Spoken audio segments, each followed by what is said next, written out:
प्रिय विद्यार्थियों, मानव एवं आर्थिक भूगोल के अंतर्गत हम लोग भारत की जनजातियों का अध्ययन कर रहे हैं। इससे पहले वाले वीडियो में हमने नागा जनजाति का विस्तार से अध्ययन किया था। आज हम भारत की जनजाति गोंड का अध्ययन करेंगे। देखिए, गोंड जनजाति का अध्ययन हम करें उसके पहले हमें कुछ सामान्य जानकारी इनके बारे में रखनी होगी। यह जो जनजाति है गोंड, ये भारत की सर्वाधिक प्रमुख जनजाति मानी जाती है। भौगोलिक दृष्टि से यह व्यापक क्षेत्र में फैली हुई है और जनसंख्या की दृष्टि से यह भारत की सर्वाधिक जनसंख्या वाली जनजाति है। यह जनजाति गोंड राजाओं के वंशज हैं। 15वीं से 18वीं शताब्दी तक वर्तमान मध्य प्रदेश, छत्तीसगढ़ तथा उत्तर प्रदेश के पठारी भूभाग पर इनका शासन रहा है। तो इस प्रकार से ये जनजाति राजाओं के वंश की यानी गोंड वंश की जिनका शासन रहा है वो जनजाति है। इनके शासन का अंत 1760 में हुआ, जब मराठाओं व मुगलों ने इन्हें परास्त कर दिया। तब गोंड लोगों को घने जंगलों में छिपना पड़ा। यानी 1760 में इनके शासन का अंत हुआ। तो ये 15वीं शताब्दी से लेके 1760 तक इनका शासन भारत के महत्वपूर्ण राज्यों मध्य प्रदेश, छत्तीसगढ़ तथा उत्तर प्रदेश के पठारी भूभाग पर रहा है। गोंडवाना पठार के भूभाग पर रहने के कारण इनका नाम गोंड पड़ा है।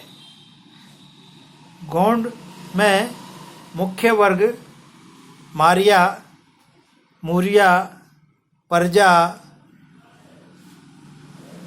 हवाला और ठाकोर और बटरू, ये जो है ये उपवर्ग इसमें पाए जाते हैं। तो इस प्रकार से यह है भारत की महत्वपूर्ण जनजाति है और इसके बारे में अब हम विस्तार से चर्चा करेंगे। देखिए, गोंड जनजाति का जो अध्ययन है हम लोग निम्न बिंदुओं के आधार पर कर सकते हैं। जैसे सामान्य परिचय भी आपको बताया गया। अब इनके निवास क्षेत्र, इनका शारीरिक गठन, इनके अधिवास या मकान, वस्त्र एवं आभूषण, औजार एवं उपकरण, सामाजिक व्यवस्था में समाज, परिवार, इनके उपविभाग, गोत्र, विवाह, ग्रामीण संस्थाएं, देवी देवता पूजा इत्यादि को लिया जा सकता है और फिर इनकी अर्थव्यवस्था का अध्ययन किया जाता है। तो इस प्रकार से इन बिंदुओं के आधार पर हम इस गोंड जनजाति का अध्ययन करेंगे। तो आइए हम अब इनके निवास क्षेत्रों के बारे में जानकारी लें।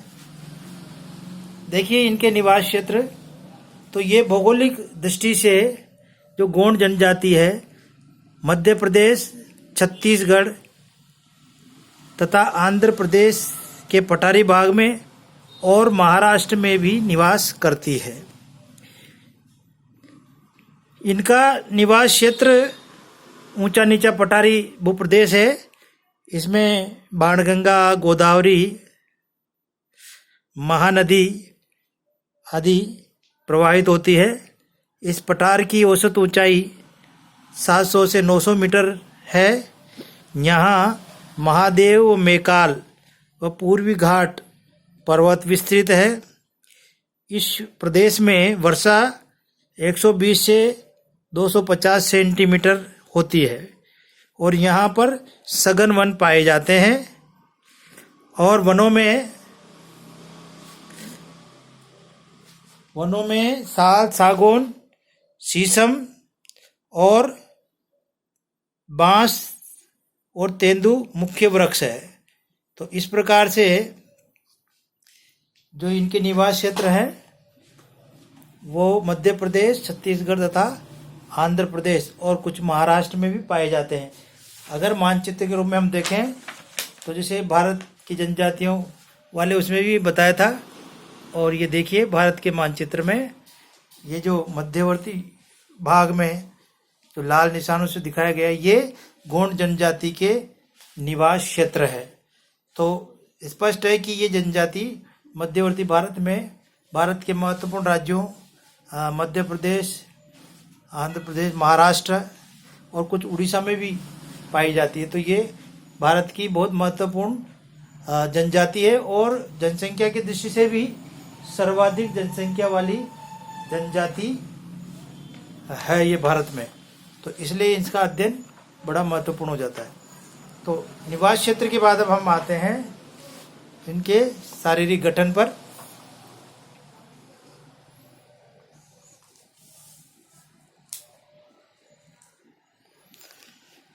देखिए ये शारीरिक गठन की दृष्टि से इनका शरीर सुगठित होता है, लेकिन देखने में बेढंगे से लगते हैं।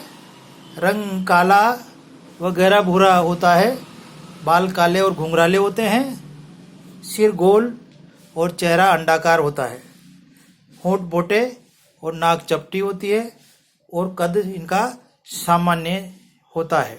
सामान्य कद मतलब जैसे औसत से थोड़ा सा ज़्यादा, न ज़्यादा लंबे न ज़्यादा छोटे। तो इस प्रकार से इनका शारीरिक गठन होता है।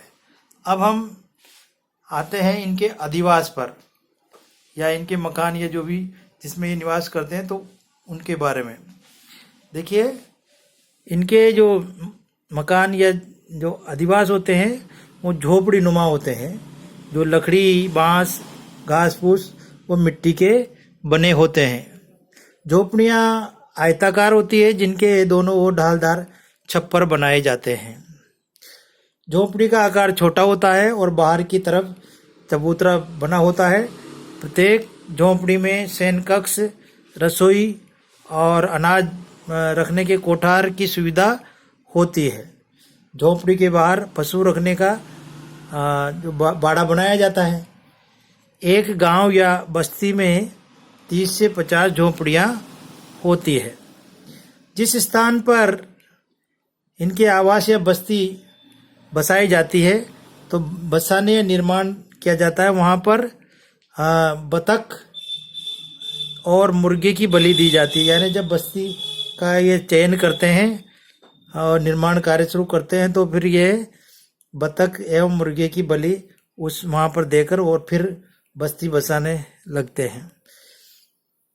गोंडों के निवास या बस्तियों को नंगले, पल्ली तथा टोला कहा जाता है। और टोला वह गांव होता है जिसमें 50 तक झोंपड़ियां होती है। तो इस प्रकार से गोंडों की जो बस्ती होती है वो नंगले, पल्ली तथा टोला के नाम से जानी जाती है। और टोला वह गांव या बस्ती होती है जिसमें 50 तक झोंपड़ियां पाई जाती है। इस तरह से ये समूह में रहते हैं और ये इनके अधिवास की विशेषताएं हैं। झोंपड़ी नुमा इनके अधिवास होते हैं जो लकड़ी, बांस या घास फूस के बने होते हैं। तो इस प्रकार से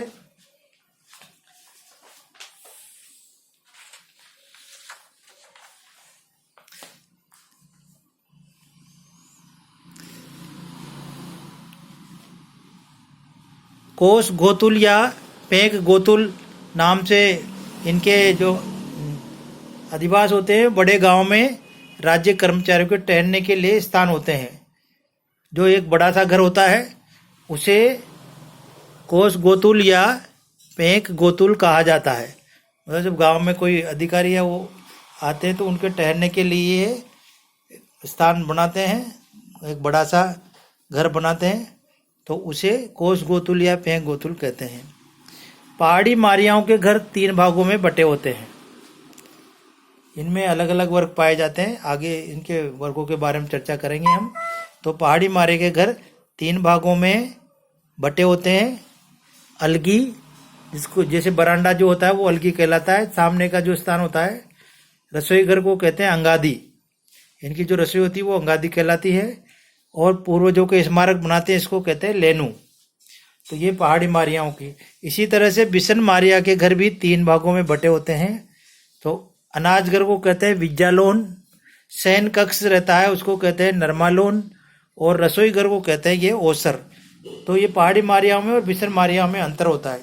जैसे पहाड़ी मारियाओं के 3 भाग होते हैं घर के, लेकिन जो सामने तो बरंडा बनाते हैं जिसको हल्की कहते हैं, रसोई घर भी होता है जिसको अंगादी कहते हैं, और पूर्वजों का स्मारक बनाते हैं जिसको लेनू कहते हैं। लेकिन बिशन मारिया के घर भी 3 भागों में बटे होते हैं, लेकिन वहाँ होता है अनाज घर, शयन कक्ष और रसोई। तो अनाज घर को विज्जालोन, शयन कक्ष को नरमालोन और रसोई घर को ओसर कहते हैं। तो इस प्रकार से जो यह है इनके जो घर की या आवासों की व्यवस्था होती है। अगला वस्त्र, आभूषण और अन्य विषयों पर हम अगले वीडियो में चर्चा करेंगे। धन्यवाद।